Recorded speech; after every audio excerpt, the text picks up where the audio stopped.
For my series Under the Apple Tree with Bob Kenney, I had the pleasure of visiting the Yankee Cider Company in East Haddam, Connecticut. This was our first venture into the nutmeg state. Kevin Staley, owner and talented cider maker, shared the rich history of their cider making journey, as well as stories about their winemaking and Christmas tree farm. So grab a cold cider, sit back, and enjoy the conversation.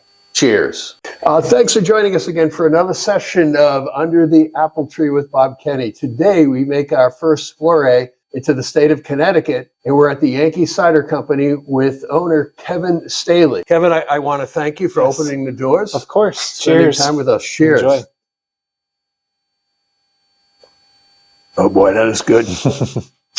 Kevin, so what's the history of this facility? Because I understand it goes way back. Yeah. If you really followed it all the way back, it's about the 1700s as a farm. So the original property started in 1700s. It was a cattle dairy farm. That was not with my family. Okay. When my grandfather purchased this property, it was early, mid-1950s. He actually we have a long history in apple growing. He had an orchard in the next town over in Colchester, Connecticut. Oh, by the way, where are we? Sorry. We are in East Haddam, Connecticut, Okay. just on the scenic Connecticut River and about halfway upriver from the mouth. Almost not quite in the center of Connecticut. So next town over, Colchester, Connecticut, my grandfather had an orchard over there. 1950s-ish, the opportunity to purchase this farm here came up, and so he relocated. He sold the old orchard, brought a lot of that stock over to here, planted a new orchard. We officially count from the 80s when my father started actually farming in the capacity that we do now. Okay. And that was with Christmas trees. Okay. That's how we got our start. I don't have a wine bottle handy with me, but we started our Staley Farm Winery in 2014, and that's why there is a Christmas tree on the logo for that. It speaks to how we got our start. That's cool. But we still do about 15 acres of choose and cut Christmas trees in the season. Awesome. As well as the fruit wines. And then shortly afterwards, in about 2016, 2017, we started doing hard ciders under the Yankee Cider Company brand. So the orchards and the cider part of the business, that was a more recent addition to us. So this barn that we are in today, as well as our primary orchard right across the street here, those were additions to the original farm. They were not part of the original. Okay. And that was about 20 acres that we were able to add in 2016.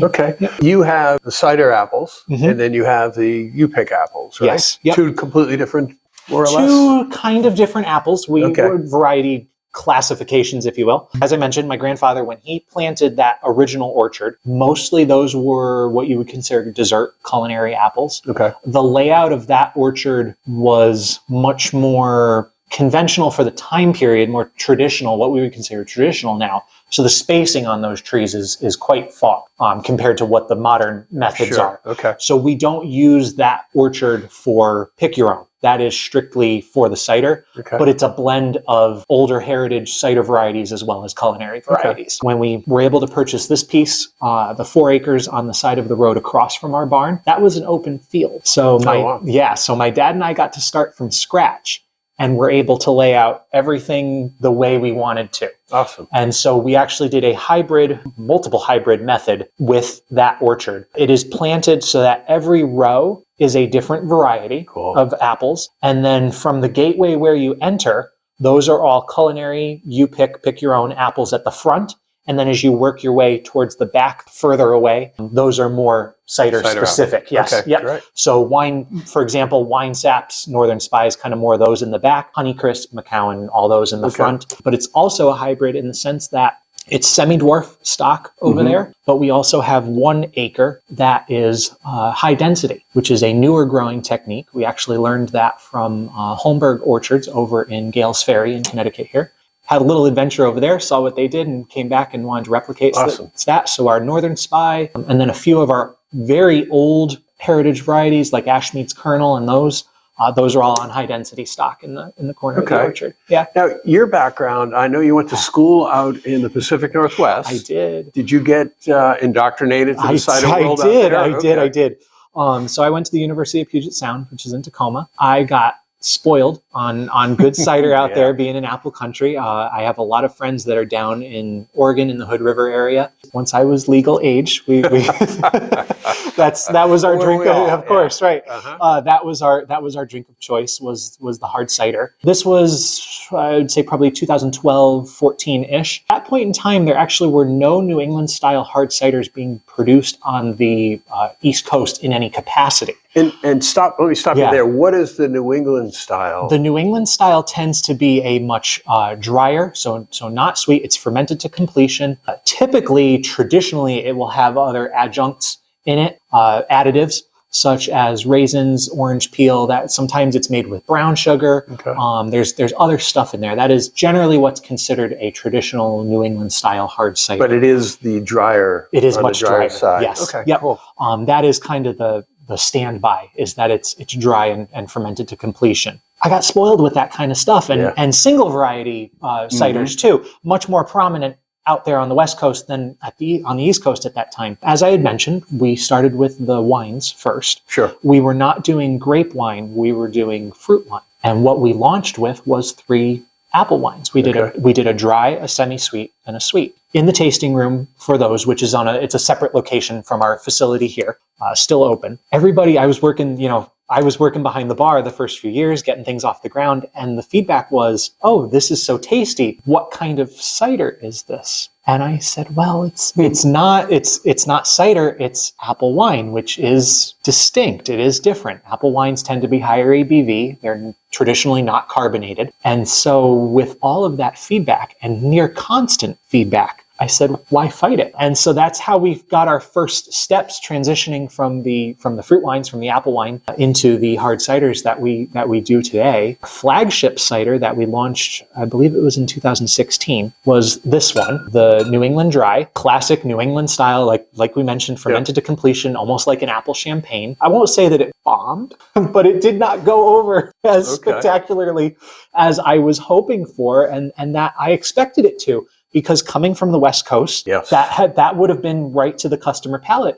East Coast, it was much sweeter. It was much sweeter. We were able to shift gears a little bit, and we moved into some sweeter ciders. Now it's a nice kind of split. We have people that come in and like our drier stuff. They like the New England Dry, the Wine Kiss that we're trying today.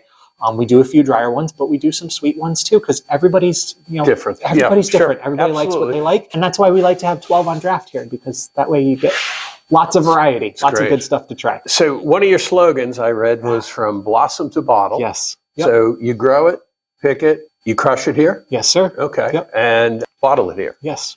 And so you use only your own apples? Correct. Okay. That's pretty cool. So we are primarily growing everything here. We will have on occasion a tank or so that comes short, where we'll fill in a little bit from local growers here in Connecticut. But it's always Connecticut. Always Connecticut, which is cool. There's a few other orchards, such as with this Wine Kiss. There's nobody else that grows this apple, but like with the Northern Spy, there's a few other growers in Connecticut. So we're able to source that. That's great. But blossom to bottle. We're actually using I mentioned my grandfather's orchard. He used to sell sweet cider, non-alcoholic, as well as apples to pie factories. And so he had his own press. We actually were able to get that and restore that. And that's what my dad's our primary cider maker along with me. And that's what we're able to use when we are crushing and pressing our apples into cider. Yeah. That's cool. It's great to see that it's all here too. Talk to me a little bit about the building here that we're sitting in, because it's great. I love the look of the barn, but explain what it was and what you reclaimed. So farm that my grandfather purchased, that was the Diamond family. When you go back far enough, that was originally that farm. On this side here was originally the Protz family.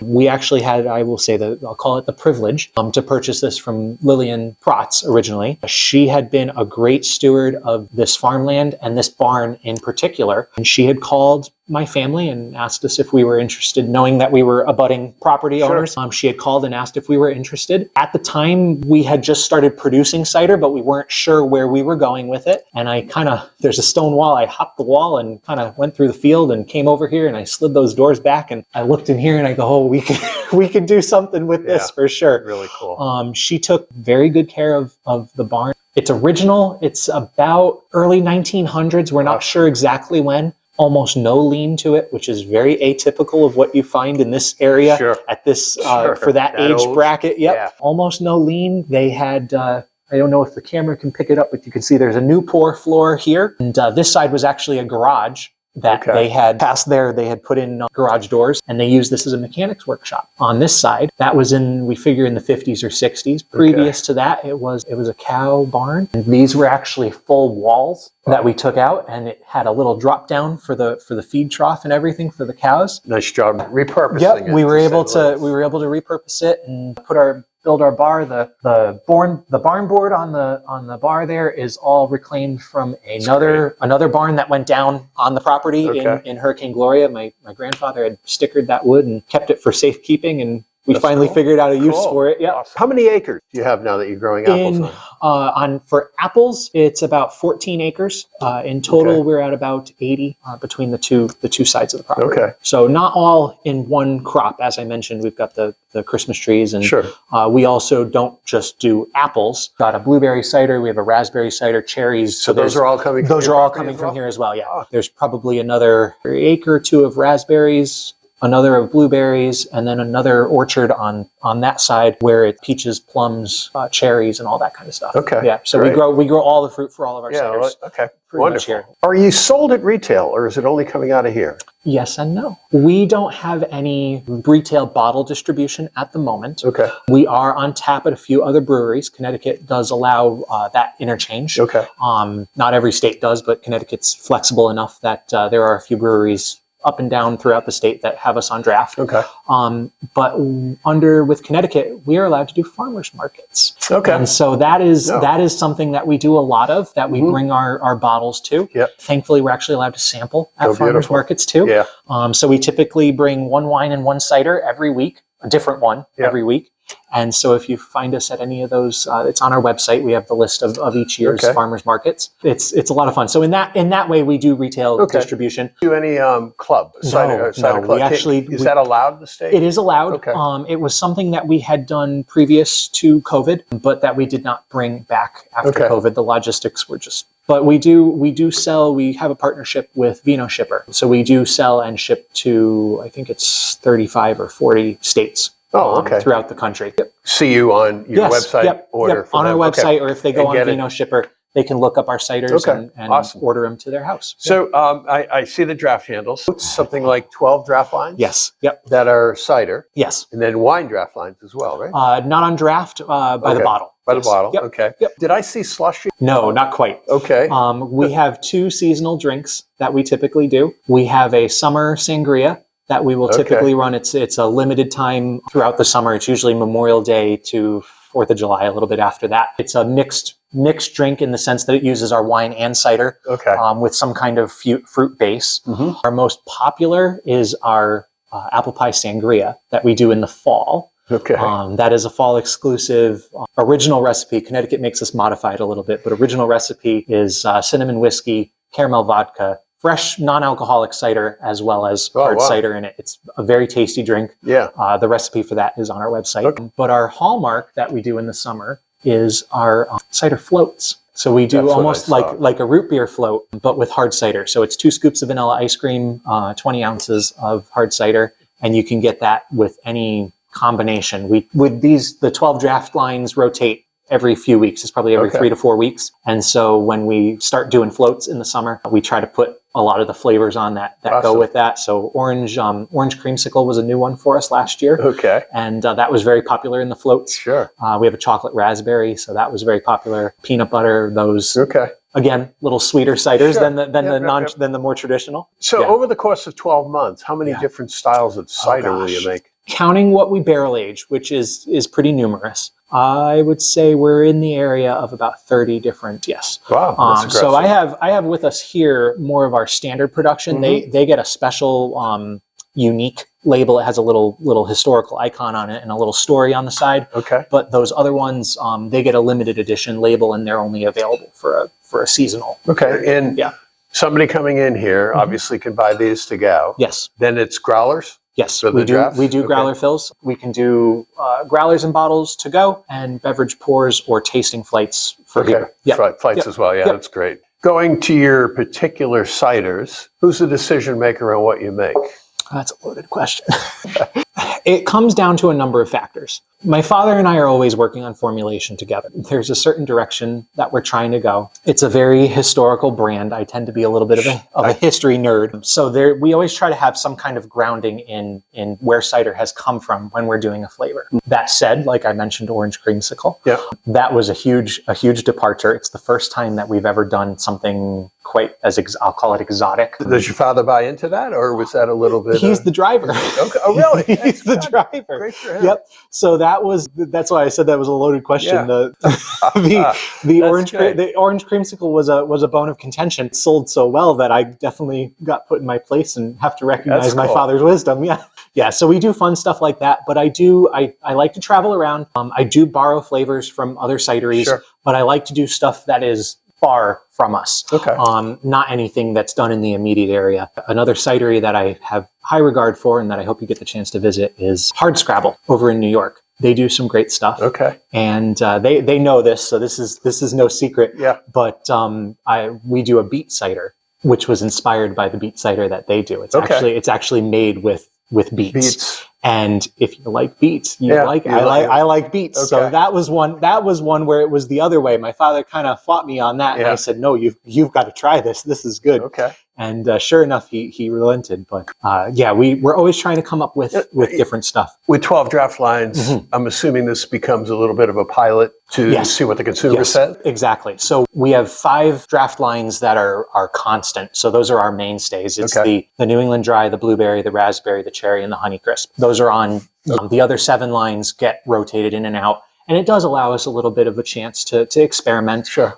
This one here, our caramel cider donut, that one was a test batch probably in 2020, if I had to guess. And as you can see, it's no longer in a brown paper label. It's got its own little icon. Yeah, so that's cool. Every year there's 1 or 2 that do exceptionally well, and we promote those to standard production to have them available. And I see they're all dipped in wax. Yes. It's purely cosmetic. Okay. But it's just I like I said, it's kind of more of a historical throwback. Really like the aesthetic of that. Yeah. Is that a historic way they used to keep it fresh? So these are what would be considered a crown cap. These are bottle cap. Yep. So there's no real benefit to this. But in old days, you would either have a lead cap or wax on the cork that would be in there. Sure. And that was to help, the lead was more important, but that was to help keep the mice from nibbling at the cork and breaking that seal and allowing air to come in. I think a lot of people know a particular bourbon that does this. Yes. But I haven't seen anybody in the cider business do it. I also see on the far wall, which you can't see here, but I'll take a picture soon, a lot of medals. Yes, sir. Congratulations first on that. And where are they from? I know some are from the Big E, which a lot of people around here certainly will know. The bulk of those are from the Big E, the Eastern States Exposition. We are I mean this in the humblest way. I've lost count. It's on our tap handles. That's why I'm looking. 1, 2, 3, 4. We are the 6th-year grand champion at the Big E for not just for cider from Connecticut, for New England hard cider. Awesome. So we are very proud of that. Wow. That varies from type to type. Sure. One year it was our New England Dry. Another year it was our Washington's Mission Cherry. Been a very proud defender of that title for a while. And I'm assuming the judges are all cider. Yes. That is a panel. That is a panel of cider judges as well as industry professionals, restaurateurs, and breweries and that kind of thing. So we're very pleased with that. That is one that we always like to send cider to. But the other medals up there, the most prominent cider-specific competition would probably be the Cider Craft Awards in Seattle. And we took a double gold at that one, which is highest honors. That was for a cider that we did, I think it was 2020. It was a wild ferment, which means that we did not pitch yeast into it. Yeah. It was we just spontaneous, whatever happened. But it was aged in a reposado barrel, which is a long-aged tequila. And so the judges out there really liked that. They gave that a double gold. Wow. We also got a silver, I think, for the Honeycrisp. I don't remember off the top of my head. Out there as well. That's huge. I mean, which when you think of what that world is. To be on the West Coast and get that. The only one that we can't ship into, so we haven't done it yet, but I would really like to, is Glint Cap, which is the Great Lakes International. Sure. Yeah. But I don't want to sound cocky, but I'm pretty sure we can get a silver medal or better out there too. Great. So, if you do, let me know, because I got a lot of friends out there. it's just a matter of logistics. Cool. Unfortunately, that is not one of the states that we can ship. So somebody would have to to take a trip out there. Carry it out. Yeah. Okay. But yeah, in addition to that, we have some other local awards. The Durham Fair, Finger Lakes International is another one. Yes, we. Do you do the New York City one? Yes, we won that one. I don't know if the medals ever came, but the cherry. I think the cherry and the Honeycrisp won in that one as well. So we get around a little bit. I keep glancing over there because that's our medal. So I don't know if you can see it from here, but we've got some pendants. We are the cider of choice for the Connecticut Renaissance Fair. And so cool. We've got some pendants, some promotional materials from them as well. Excellent. To string up. Yeah. So we have an example of your wine here. I know we're doing cider. Yeah, this is one of our 3 flagship that we started with. It's our semi-sweet apple wine. Okay. Most people hear that, they think it's going to be, even though it says semi-sweet, they think it's going to be super sweet. It's comparable to a steel Chardonnay. Oh. I've actually had steel Chardonnay that I would not realize was not this. Okay. It's cool. It's kind of dry, little, not super buttery, but just got that nice green apple note to it. And actually on all of the ciders as well as the wine, the blend that we started with was Honeycrisp Macintosh and Delicious. That was just a triple blend of apples. Mm-hmm. For the most part, we still do use those unless we are making a single variety cider from a specific type of apple, or sometimes we're changing the ratio. So with our Honeycrisp blend, our green label here, it's an 80% Honeycrisp with 10% Mac, 10% Delicious, whereas on the rest of these, it's pretty much an even split. Okay. Yeah. That gives you a lot of flexibility. Yes, it Tremendous does. amount it does. Of flexibility. And it's crazy. Really noticed this when I started trying single variety ciders, when we did them ourselves, but also at different tastings at different locations. It's wild how just changing a few different percentage points of what apples you're using in there changes the flavor of the cider. And you've got the ability to do that here where all your apples are coming from here, and you get the juice from here, which is really kind of cool. As we sit here in this, I love the facility. What do you see the future of the cider industry? Because we were talking earlier, again, most people don't realize how big it used to be before Prohibition. Prohibition, yeah. Do you see it coming back? A level like that, or at least continually growing? I have my hopes and I have my realities. Okay. My hopes, I'm very encouraged by what I am seeing firsthand in the tap room here. We have a lot of folks that are making a trip because they're looking for drier cider. Okay. On the whole, the American palate still trends towards the sweeter side, but that is not necessarily a bad thing because they're trying mass market brands that are either made from juice or concentrate or whatever. Sure. But they're getting introduced to cider, and you do kind of like you see with the wine industry as well. You do see this conversion of starting with your basic commercial stuff and moving towards a more refined product. So very similar to the way craft beer. Yes. A lot of people came in and then gravitated up to IPAs or double IPAs. Absolutely. Absolutely. We've tried to pursue for this location. We've tried to pursue a model that people seek us out to try some ciders once they've gotten their feet wet and their tongue wet, so to speak. So that is part of the reason why we don't do a lot of retail in distribution in package stores and that kind of thing. Is our stuff, even on the whole, the caramel is sweet, but it's not as sweet as most of your commercial stuff is going to be. So that's kind of a little insight into the industry and how it reflects for us here. On the whole, the current trend, at least to my understanding, is there's a lot of push for lower ABV, which I find very interesting. And by the way, what is the ABV? Yeah, so on most of our ciders, we are running pretty much at Connecticut's capacity, which is 7%, 6.9% alcohol. We do have a little bit of variation depending on the style. Our New England dry, it runs about 5.5 typically. Okay. Our barrel aged stuff, like our rum barrel aged, that really pushes the envelope. So the state of Connecticut caps you on. It's lower than the federal. The federal, I was just going to ask that. 8% at the federal level. Connecticut considers anything over 7% to be an apple wine, a fruit wine. Okay. Yeah. The taxes change at that point? Do. Okay. So we produce, as you've seen, we produce both. So it's kind of semantics for us. But for some other locations, it's not as ideal. The percent of wine versus cider that you're making these days? It's hard to put a figure on it because the wine has a longer fermentation period, and I'll call it barreling, but it stainless steel. But we're barreling it for longer than the ciders. But I would still say it's probably by gallonage, it's probably 3 to 1. Cider? 3 to cider to 1 to wine. And you're running out of cider? And we're not running out of cider, not yet. this new orchard just came online, so to speak. Okay. Last year was really the first year that we had prominent good crop. Okay. We're actually pursuing alternatives for freezing, to press into juice and then freeze it so that we can ferment year round, because we've got a lot of crop coming in. Beautiful. And you currently just ferment in the fall? No, we do currently, we currently ferment year round, but we have a very small walk-in freezer at this point. Okay. And so we're looking to expand that so that we can store more of it longer. Do you see more cideries like yourself, the size of what you guys are here, popping up, showing up online? And again, hopes versus realities. Yeah. My hope is that yes. Okay. I know realistically, Connecticut and the various towns do make it kind of difficult to be in the circumstances that we are in. Crazy.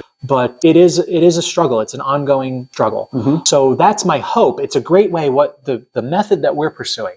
It's a great way to preserve local agriculture. Mm-hmm. But you're going to have it whether it's wine, beer, or cider. All the neighbors, not all the neighbors are going to agree. Not everybody's on board. We have, for this location, with the property the way it is, we have 60 abutters. Try to get consensus out of 60 people. Yeah, it's got to be very hard. And so I think that's the biggest hurdle, whether it's Connecticut or anywhere. Yep. That's the biggest hurdle for a farm, winery, cidery, brewery, whatever it may be. But it is a nice way to preserve local agriculture. Cool. And so I hope that others, as long and as sometimes hard of a journey as it can be, I do hope that other people choose that path and pursue that path. Is there a cider association at all? Not in Connecticut. Connecticut? No. Okay. Is there one in New England? There is not that I'm aware of. Okay.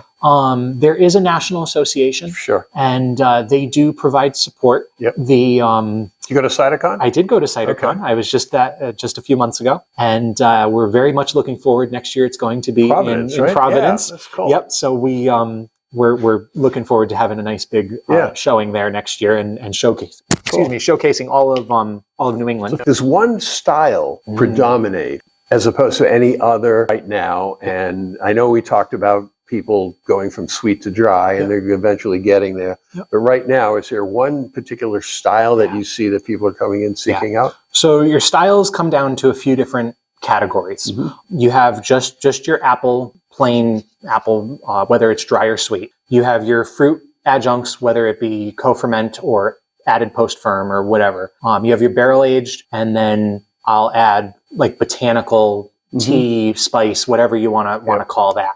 There are a few others, but those are the biggest ones in the industry currently.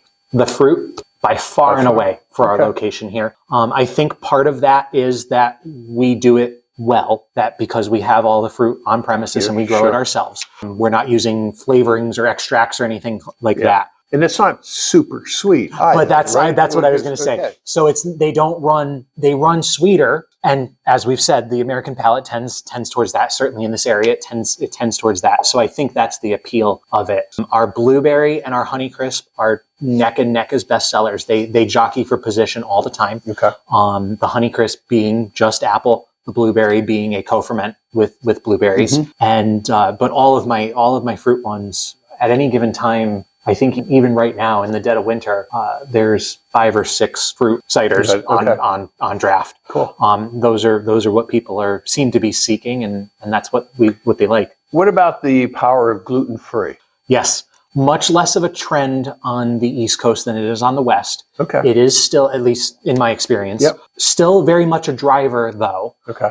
Because we do get a lot of customers that are gluten-free or gluten sensitive, and this is what they choose as a drink of choice. Alternatively, beer might not be their thing. Super hoppy IPAs or whatever. When they're at a brewery, they're looking for some kind of alternative, and this is what they reach for. Yeah. I get questions about the gluten-free all the time with the caramel apple cider donut, because it is gluten free. It's donut in name only. Yeah, sure. It's just cinnamon.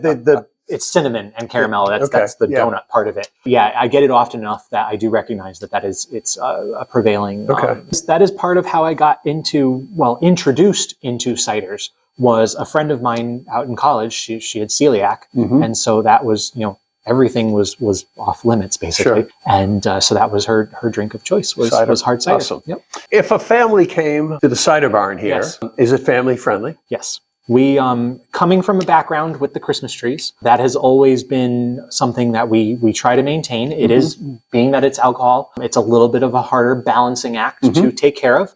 As of the moment, it is Cool. a family-friendly, family-welcome facility. We do allow pets as well. Okay. For the families, we have board games, that kind of thing. Yep. Usually have soccer ball and stuff. We have quite an extensive outdoor area that we allow folks Do you to have go fire out pits into. out there? We do. Yep. Okay. Yep. Two large fire pits. Great. For pets, we do allow them outside and in. Okay. We just ask that they stay on a leash. Sure. And, we love I've got 2 dogs at home. We love our dogs. And Beautiful. Food. What's the story? Is there food? we have a limited selection of snacks. Okay. I wouldn't go so far as to call it food or an entree. Okay. I have a really nice farm from up in Massachusetts that we stock cheese from them. We have a cheese cooler. We have all kinds of crackers and that kind of stuff. We do try to have food trucks every once in a while, but we're kind of our being on the farm and where we are in East Haddam, it's a little bit removed from civilization, so they don't always want to come that far. But yeah, and we do special events throughout the year where we'll. What kind of special event? Our most recent. Back in November, we did a wassail in the orchard. Oh, awesome. Traditionally, a wassail would be done to wake the trees up. Yes. Because of Connecticut and New England, the way we never know if we could have snow or not, as we had that giant ice storm last week. So we did it as a put the trees to bed. We put them to sleep in November. Coming up in April, we have our adult Easter egg hunt. So that is adults only. And we take the whole orchard over there. Oh wow! There's almost 1,000 eggs, and they run around out there. It's great fun. They run around out there. They find different eggs, and various eggs have different colored tickets, and those correspond to hard ciders that they get to take home. Oh, that's fun. Yep. Excellent. So we have that, and so it's events like that. Yeah. We don't have any live music or that kind of thing, but we also do trivia on Thursday nights, and we've got some other events planned, as well as a lot of events for Cider Month, which is October. Okay, sure. That's National Cider Month, so we've got a lot of things going on coming up when that comes around. Yeah. Is the place available rental-wise, or have you done any of that? No, we don't do any private rentals. If you have a large group, we do welcome you to give us a call, give us a heads up. That you're coming. Sure. That you're coming, but we don't really rent out the space for weddings or anything like that. And you're open year-round? We are open year-round, yes. Great. We have two seasons, 2 hours seasons, if you will. Winter, which runs January through May. We're just open on the weekends, Saturdays and Sundays. And then May through Christmas, through December, we are open Thursdays through Sundays. Okay. Yep. Great. Yep. Social media. Yes. How do people find you guys? We are on Facebook under Yankee Cider Company. Okay. At Instagram, we're at Yankee Cider Co. Those are the only 2 platforms that we really use. But if you want to get the down and dirty, so to speak, the inside track, if you go to our website, you can also sign up for our emails. Okay. There are usually offers as well as some sneak peeks about the different events that we have coming up. So Kevin, as we sit here, yes, what else do you want people to know about the Yankee Cider Company? My biggest thing is that we want cider to be approachable. We're a little bit different than a lot of breweries and a lot of cideries in the sense that we are almost more of a winery. We don't kind of just let you run on your own. It's not up to you to figure out what you're trying. If you want to talk to us about the production method or what year the apples were harvested or any kind of that stuff, we're here to educate. I verse all of my staff. I'm not always behind the bar. I am usually here, but I'm not always behind the bar. As well as our staff that goes to the farmers markets. All of my staff, no matter who's behind the bar, we put education first because we recognize that for the most part, people haven't had this kind of cider yet. Okay. And so everybody's welcome. We just want to share our knowledge with you. There's no wrong or right. I've talked a lot about dry ciders. I've kind of, made fun of sweet ciders, but everybody's palate's different. Everybody likes what they like, and there's no wrong or right. And that's what we try to do here. That's why we try to have a variety, and we just let everybody find what they like. If somebody called you and said, "Hey, I'm bringing up 10 people. Could you give us an education?" Would you sit at one of the big tables and do that? I would. Okay, I would. awesome. And we have done that in the past. 2 of my favorite events that we don't do any longer because both of the mongers are no longer around in this area. Cheese, yeah. But we did a cheese and cider pairing. Great. And we actually did a cheesecake and cider pairing. And those were two of my favorite events because I like to share. I've spent, this is almost 10 years in the industry now, even longer than that growing apples, but I love to share my knowledge, and it is not uncommon to find me sitting at a table doing what we're doing. Awesome. If I have a customer who's really engaged and wants to learn, I am more than happy to sit down and chat with anybody. Great. Well, I want to once again thank you for opening your door. My pleasure. Thank you for the education. Yes. No, this has been absolutely outstanding for me. I appreciate everything that you guys are doing, both to grow your own business, but to sustain the industry. And folks, look for these guys. Come out, find them here in East Haddam, Connecticut. So, Kevin, thank you very much. Cheers. Thank you. Well, I hope you enjoyed that interview, and will join us again for the next segment of Under the Apple Tree with Bob Kenney, when we visit another one of our great American cideries. Don't forget to like the channel and subscribe. Cheers.